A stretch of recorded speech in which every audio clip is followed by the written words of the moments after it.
ઈશ્વરે કોઈ દિવસ કોઈને વધારે પ્રોબ્લેમ તમારા લેવલ કરતા વધારે આપેલા જ નથી. જેવડું તમારું લેવલ છે એટલા જ તમને પ્રોબ્લેમ આપે છે. તમારી પાસે 5000 કરોડનું દેણું ટેન્શન છે નહીં, તો 5000 કરોડ અંદાજે અને અંબાણીને ટેન્શન હોય. આપણને 500 અને 5000 ને 50000 ની ટેન્શન હોય છે.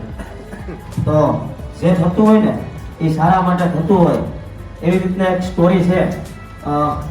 એક રાજા અને એક મંત્રી બંને આમ તો દોસ્ત પણ પહેલેથી સાથે હતા. એટલે કોઈ રાજ્યમાં જાય, કોઈ સભામાં જાય, ક્યાંય શિકાર કરવા જાય તો બંને સાથે જાય.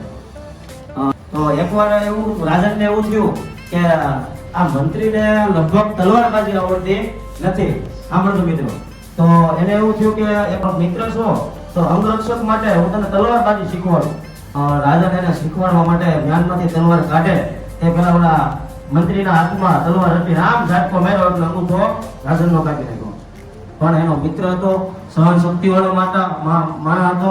એટલે એવું થયું કાંઈ વાંધો નહીં, હાલો, પણ આવું તારે મને અગાઉ કેવું જોઈએ, સાવધાન રહેજે એમ. એ રાજા એવું વસ્તુ એવું કીધું કાંઈ વાંધો નહીં, જે થયું. પણ મંત્રી એમ કહે છે કે રાજા, મારી ભૂલ થઈ ગઈ, મને માફ કરજે, પણ જે થતું હોય ને એ સારા માટે થતું હોય. રાજા લાલ ઘોમ મારો દોસ્તાર થઈને મારો આટલું સારા હતો, આમાં મારો અંગૂઠો કપાઈ ગયો, શું સારું થયું? સમજાવો? એટલે રાજા એમ કહે છે કે આને પ્રધાન, આને લઈ જાઓ, 50 સાબુક મારો, અને એને હું જ્યાં સુધી રોકો ને ત્યાં સુધી એને જેલમાંથી બહાર કાઢો નહીં. એમ કરતા કરતા 1 મહિનો, 2 મહિના, 3 મહિના પછી ક્યાંય પણ જવાનું હોય, રાજનને સભામાં જવાનું હોય, કોઈ રાજ્યમાં જવાનું હોય, કોઈ જંગલમાં શિકાર કરવા જવાનું હોય, એકલો જાય. અમાવસની રાત એક દિવસ એને એમ થયું કે હું એકલો શિકાર કરવા જાઉં. ગયો અને જંગલમાં દૂર દૂર શિકારની વાળા ભાગે છે.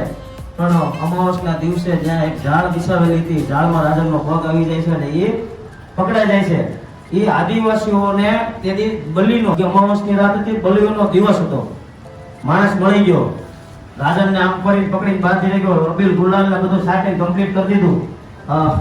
જ્યારે એને બલી દેવાની આવી ને ત્યારે એને આમ હાથ છોડ્યા અને એવું કીધું, કબીલાના જે સરદાર હતા ને કે મને માફ કરો, મને જવા દો.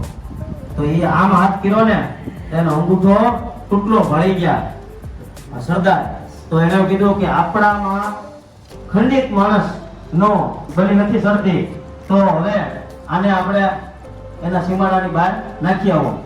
રાજન લપાતો સુપાતો રાજન એના મહેલમાં ન જતો, સીધો કારાગૃહમાં જાય છે. કે ઓલા મંત્રીના પગમાં પડી જાય છે, મંત્રી તું સાચો હતો કે તે મને તેથી એવું અંગૂઠો કાપ્યો ને એમાં સાચો હતો કે તે મને તેથી એવું કીધું તારા માટે સારું હતું. જો અંગૂઠો નો કાપ્યો હોત તો આજ મારો કાર્યક્રમ થઈ ગયો હોત. આ બધી વસ્તુ તો મારા માટે સારી હતી, પણ તને મેં 50 સાબુક માર્યા, એમાં તારું શું ભલું થયું? તારા માટે શું સારું હતું? તો સોન સાંભળ રાજન, કે જો હું મેં તારો અંગૂઠો ન કાપ્યો હોત, જો મેં તારી અવગણના ન કરી હોત, જો તારી હારે હું હાજર હોત ને તો તું તો અંગૂઠાના હિસાબે નીકળી જાય અને મારો કાર્યક્રમ થઈ જાય. તો મિત્રો, જે થતું હોય ને એ સારા માટે થતું હોય. ઈશ્વરે કોઈને પણ વધારે આપણા લેવલ કરતા વધારે દુઃખ આપ્યું જ નથી. એટલે આ સ્ટોરી ઉપરથી થોડું ઘણું સમજાય છે કે આપણા લેવલમાં, આપણા બિઝનેસમાં, આપણા ઘરમાં જે કાંઈ પ્રોબ્લેમ આવે છે એ આપણે કઈ રીતના સોર્ટ આઉટ કરવા. આપણને કદાચ મોટું ટેન્શન આપી દીધું, મોટું પ્રોબ્લેમ આપી દીધો, મોટો કોઈ પણ સમસ્યા આપી દીધી, મુશ્કેલી આપી દીધી, પણ એને કઈ રીતે મારે પાર પાડવું, ભગવાનનો પાર માનવો કે આપણા લેવલ કરતા વધારે મુશ્કેલી આપી હોય તો આપણને કંઈક એવા લેવલે જોયા છે ત્યારે આપણને એવી મુશ્કેલી આપી હોય. બસ આ સ્ટોરીનો થેન્ક